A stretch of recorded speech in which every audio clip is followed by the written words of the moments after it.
mettre des cadres. Pourquoi? Parce qu'ils sont toujours là, ils sont là. C'est pourquoi on nous dit quoi? Ils écoutent plus leurs amis que nos parents. Et pour certains enfants, vous trouverez qu'ils sont en opposition avec les parents. Peut-être filles avec la mère, ou garçons avec le père. Plus écouter les amis, c'est de son âge. Vous comprenez? Ils ont des choses à se dire entre eux que ceux qui sont plus âgés. Ils pourront même vous dire, ah là c'était votre génération. Vous comprenez? C'était votre génération. Nous faisons ce qui est de nous. Et c'est ce qu'ils disent. C'est ce qu'ils disent? Oui. Oh, si à l'enfance, on avait mis des bases, fondements solides, dans la parole de Dieu, bien sûr. Oui, il dit bien, c'est pour votre génération, c'est vrai. Mais qu'est-ce dit la parole de Dieu? Donc, on essaie de récupérer avec douceur, sans frustrer, sans s'imposer et sans menace. Là, on va arriver à la raison. Donc, à l'adolescence, on va voir ça plus tard. Les enfants deviennent nos amis. Nous, parents, on devient des accompagnateurs. Nous ne sommes plus là pour dire, ne fais pas ceci, ne fais pas cela, tu rentres douceur. Pourquoi? Parce qu'on veut gagner son cœur. C'est comme un œuf que vous portez à la main. Si vous ne faites pas attention, ça tombe et vous pouvez. C'est ça la vie. Donc, dans tout ce que nous, parents, il arrive de fois qu'on prend des attitudes, on se rabaisse.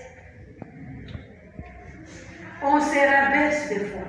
On fait tout pour gagner son cœur. On fait tout pour qu'on se fait entendre et comprendre. On fait tout le possible pour que l'enfant reste dans le cadre.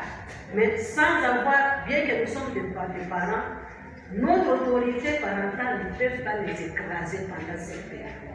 Sinon, s'ils loupent votre aimé, c'est fini. Votre papa a dit qu'il allait retrouver dans la vie de ces cadres. C'est pourquoi on nous dit ici, aujourd'hui l'adolescence commence de plus en plus tôt. Pour certains, c'est très tôt. Ça dépend d'un organisme à un autre, d'un enfant à un autre. Elle est avant tout culturelle et précède la période de puberté. L'adolescence ne résulte plus des transformations du corps que de la tête, mais plutôt c'est quoi? Tout ce qui est lié quoi? Aux médias, aux informations, pression et tout. Non? Les efforts à l'extérieur. Donc nous devons tenir compte de ces éléments. C'est la période de tri. À l'enfance, ils pouvaient tout avaler, tout accepter. Papa a dit, c'est comme ça. Nous avons dit, c'est comme ça. Monsieur nous a dit, c'est comme ça. C'est comme un enfant que le monsieur lui dit à l'école, 1 plus 1 égale 3. Tu viens à la maison, tu lui dis 1 plus 1 égale 2. Non, monsieur a dit 1 plus 1 égale 3. Donc, il avale. Bon, tout ça, brut. Ça, c'est à l'enfance. Tu veux être à côté d'une fille, c'est naturel parce que tu es en train de grandir. C'est pour dire que tout à toi est normal. Dis Seigneur, au moment où je me trouve là, c'est difficile, aide-moi. Ces besoins qui remontent à moi, je te donne. C'est comme ça que j'ai dit à mon fils.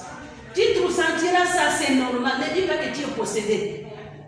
Parce qu'à cet âge, les filles sont plus saturées vers le sexe opposé, vers les garçons. Les garçons sont plus saturés vers les filles.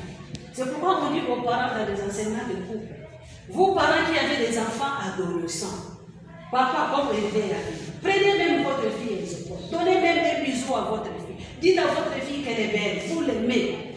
Garçon de même, maman le fait. Et moi je le faisais avec mon fils. Et c'était aussi la période où il était en train vraiment de se développer.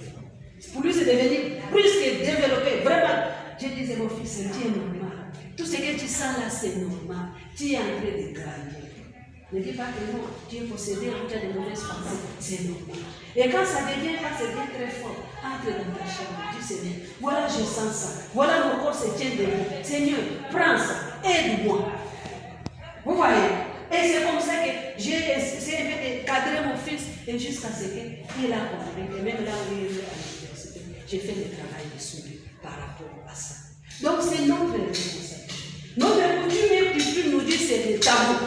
Or, quand je me cache dans les tabous, l'enfant va découvrir parmi ses amis, c'est cool, tout le monde le fait. Vous voyez?